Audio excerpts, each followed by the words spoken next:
शिंदेंच्या प्रस्तावाबाबत माध्यमातून मला माहिती मिळाली। एकदा उदय सामंतांसोबत फोनवरून चर्चा झाली, पण त्यात स्पष्टता नव्हती।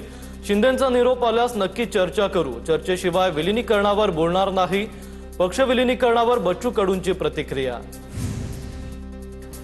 बच्चू कडूंवर कोणता दबाव आहे हे माहिती नाही। एखाद्या आमदारकीसाठी जर कोणी आपला पक्ष विलीन करत असेल तर त्यावर नंतर बोलू। बच्चू कडूंच्या पक्ष विलीनीकरणाच्या चर्चांवर संजय राऊतांची प्रतिक्रिया।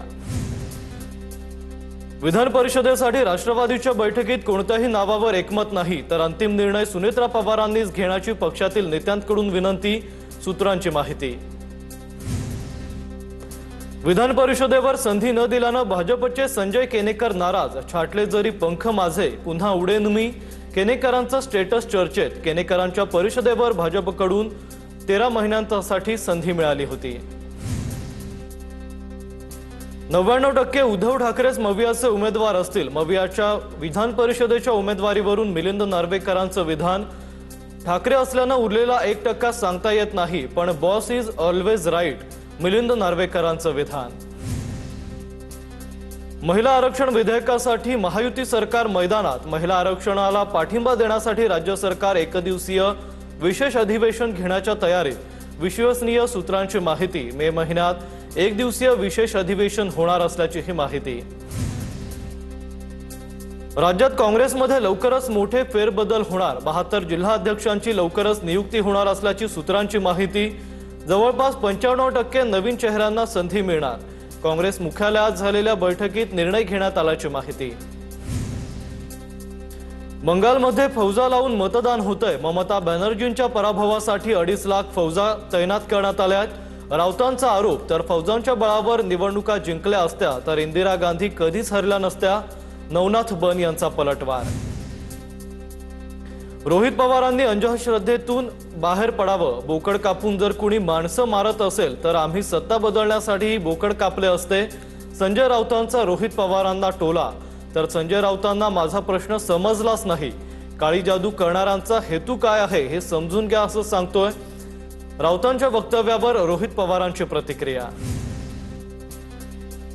बागेश्वर बाबांना आम्ही दिलेलं आव्हान आजही कायम। एका रूममध्ये ठेवलेल्या 90% जरी वस्तू ओळखल्या तर आम्ही अंधश्रद्धा निर्मूलन समिती बंद करू। श्याम मानव यांचं धीरेंद्र शास्त्रींना प्रतिआव्हान। संजय राऊत यांनी केंद्रीय मंत्री मुरलीधर मोहोळ यांची भेट घेतली आहे। राऊतांकडून मोहोळ यांच्या तब्येतीची विचारपूस करण्यात आली आहे। राऊतांनी यावेळी लवकरात लवकर बरे होण्यासाठी सदिच्छा दिल्यात। ठाण्यातील अंबरनाथ पालिकेत माईक आणि मिनिट्सवरून वादंग। आमचा आवाज दाबण्याचा भाजपचा प्रयत्न। शिवसैनिकांचा आरोप, माईक बंद असल्यानं सभागृहात आणला चक्क मेगाफोन, तर सभा तहकूब केल्यानं भाजपकडून शिवसेनेचा निषेध। पुण्याच्या दौंड तालुक्यातील नांदूरमध्ये सरपंच पदाची निवडणूक। विशाल थोरात 304 मतांनी विजयी। निवडणुकीत राज्य महिला आयोगाच्या माजी अध्यक्षा रुपाली चाकणकरांचा भाऊ संतोष बराटेचा पराभव। बीडच्या मसाजोग ग्रामपंचायत पोटनिवडणुकीत दिवंगत संतोष देशमुखांच्या पत्नी अश्विनी देशमुखांचा पराभव। स्वरूपानंद देशमुख यांचा 92 मतांनी विजय। संतोष देशमुखांच्या हत्येनंतर मसाजोगमध्ये लागली होती पोटनिवडणूक। मसाजोगचे नवनियुक्त सरपंच स्वरूपानंद देशमुख यांनी दिवंगत संतोष देशमुख यांच्या कुटुंबियांची भेट घेतली आहे। स्वरूपानंद देशमुख यांनी संतोष देशमुख यांच्या प्रतिमेला पुष्पहार अर्पण केलाय।